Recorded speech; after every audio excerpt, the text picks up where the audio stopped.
Саламатсыздар ма?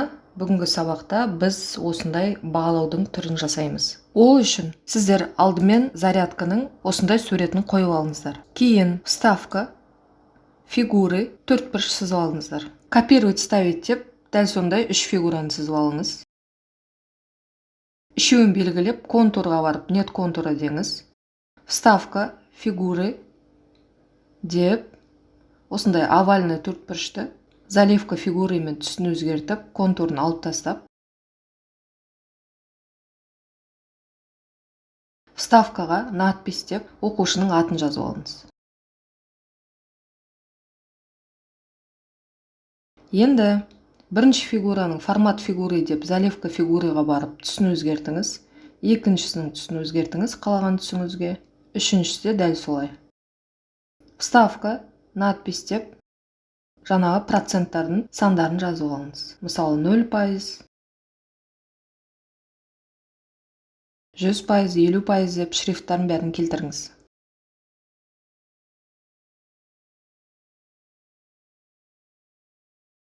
Енді санды түртіңіз, Ctrl кнопкасын басып тұрып, төртбұрышты түртіңіз. Екеуін белгілегеннен кейін Ctrl G кнопкасын бассаңыз, екеуі группироваться етіледі. Бұл анимация үшін керек. Анимацияға барыңыз, выцветание басыңыз. Екіншісі выцветание, үшіншісіне де дәл солай выцветаниені таңдайсыз.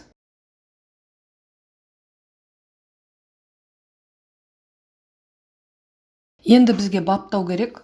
Триггерге барып, по щелчку прямоугольник деген таңдайсыз. Көрсетілгендей каждый фигураға. Сол кезде сіз оқушының атын басқанда жаңағы анимациямыз шығады.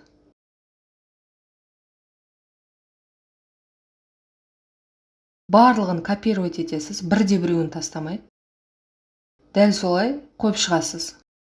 Қанша оқушы саны бар, сол бойынша қойып шығасыз ғой.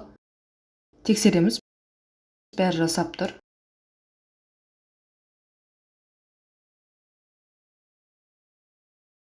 Осылай бірнешеуін бірден істеуге болады. Ары қарай осылай жалғастыра бересіздер.